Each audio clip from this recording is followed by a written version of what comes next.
Assalamualaikum warahmatullahi wabarakatuh. Perkenalkan, saya Dwi Syafiti Nurjana dari kelas R5B dengan nomor MPM 202321500065.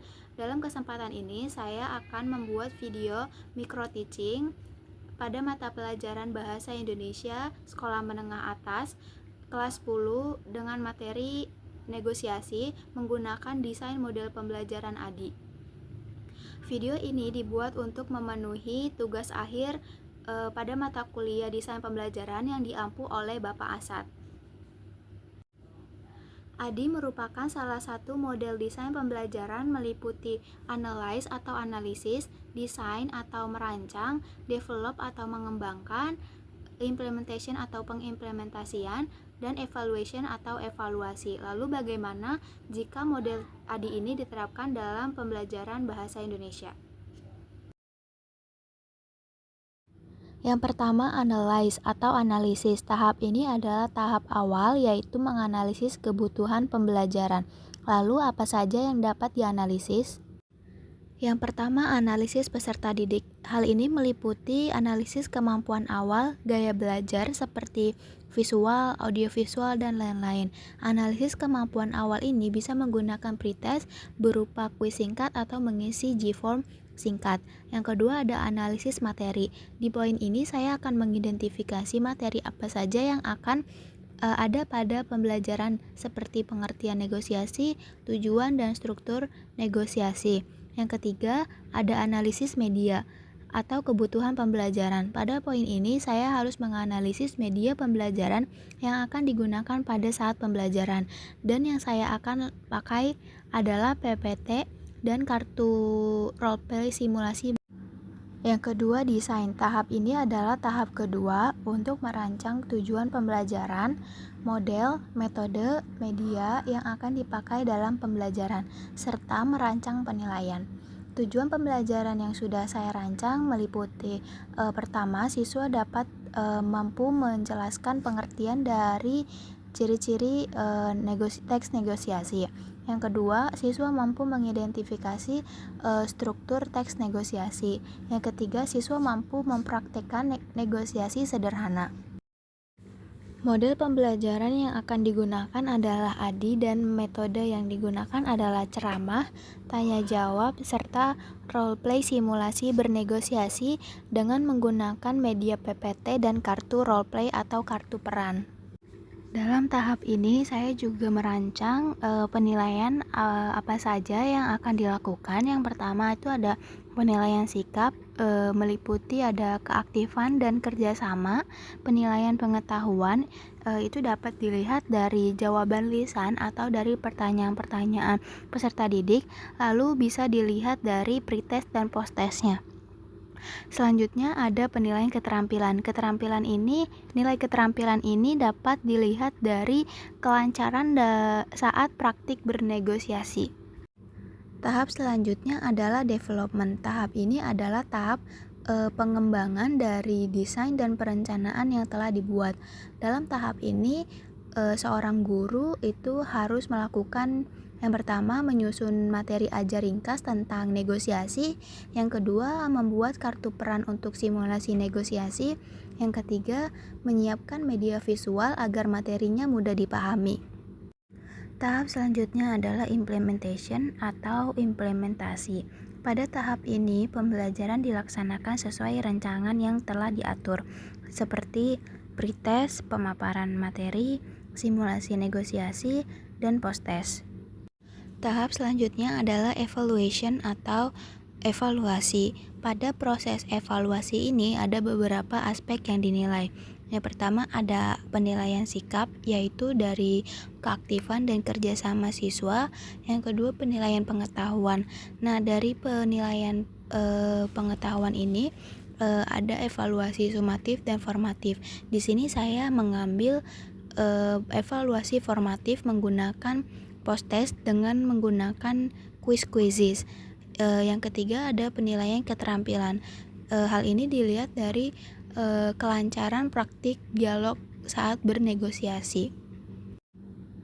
Berikutnya, saya akan memaparkan atau bagaimana pengimplementasian materi negosiasi ini setelah melewati fase atau proses analisis, desain, dan development.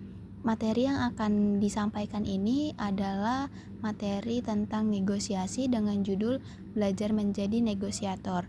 Materi ini adalah materi Bahasa Indonesia kelas 10. Assalamualaikum warahmatullahi wabarakatuh. Selamat pagi anak-anak. Bagaimana nih kabarnya hari ini? Alhamdulillah kalau semuanya sehat.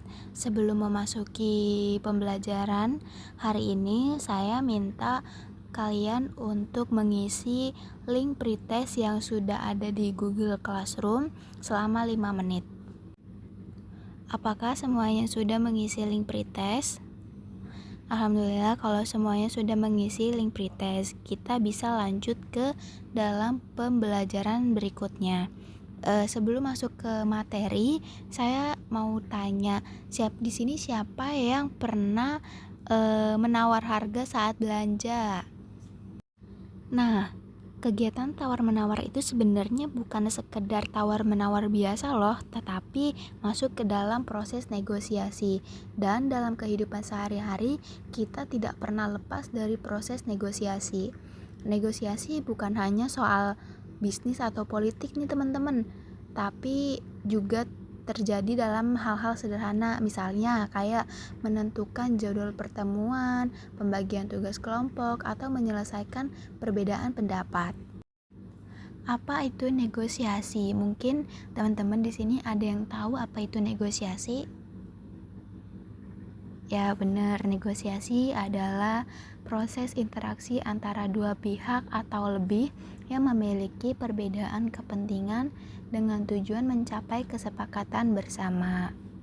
Adapun manfaat dan tujuan dari negosiasi, yang pertama tujuannya itu melatih komunikasi efektif, menyelesaikan konflik secara bijak, dan mengembangkan strategi win-win.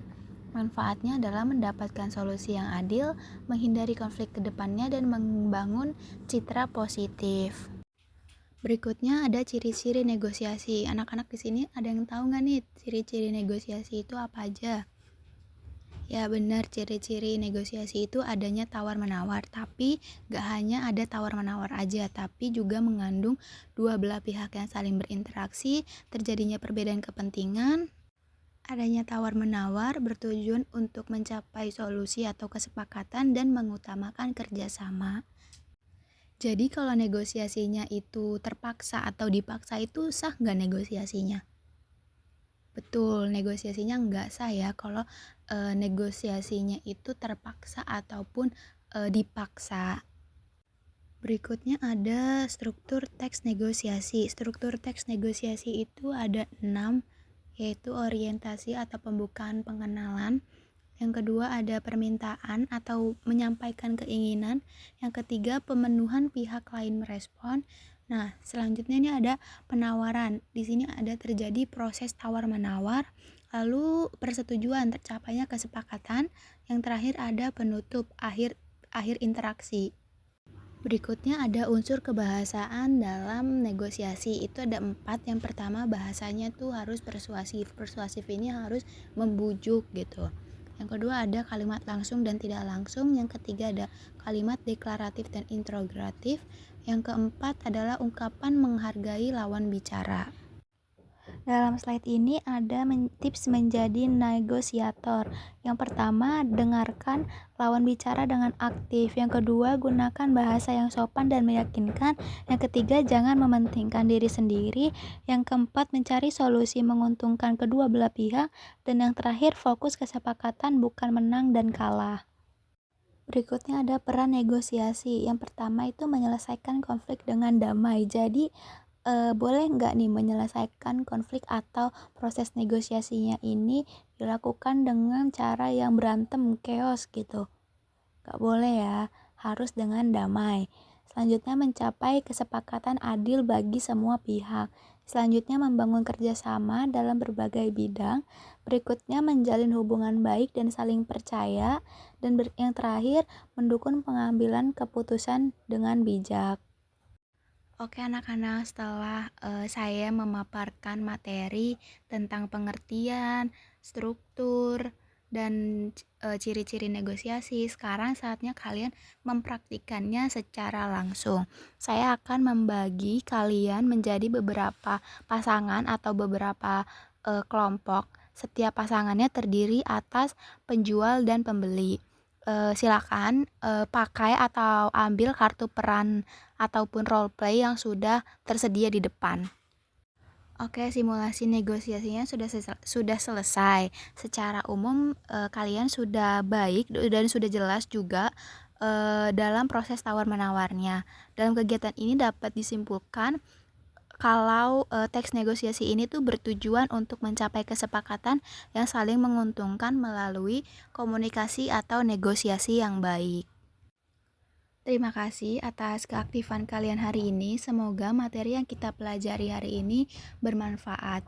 Sebelum mengakhiri pembelajaran hari ini, kalian mengisi post-test terlebih dahulu yang sudah saya unggah di Google Classroom selama 5 menit.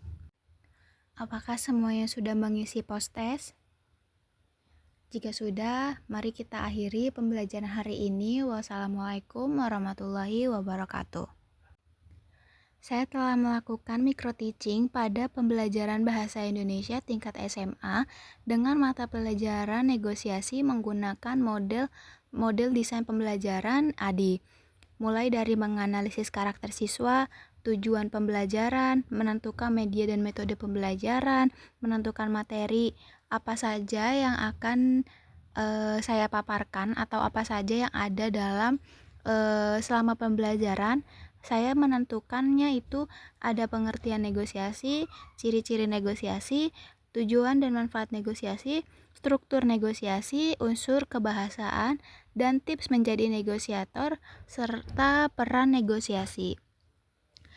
Lalu saya juga telah menentukan bagaimana evaluasinya, dan yang saya pakai adalah evaluasi formatif menggunakan media quizzes, serta saya juga telah mengimplementasikannya seperti tadi, seolah-olah saya mengajar dengan alur pembukaan, lalu pretest, lalu saya memaparkan materi mengenai negosiasi, lalu tanya jawab, dan simulasi negosiasi menggunakan kartu peran atau kartu role play negosiasi antara penjual dan pembeli. Lalu yang terakhir adalah post-test. Sekian video micro teaching saya untuk memenuhi tugas akhir pada mata kuliah desain pembelajaran. Kurang lebihnya mohon maaf. Jika ada saran dan masukan yang membangun, silakan disampaikan. Wassalamualaikum warahmatullahi wabarakatuh.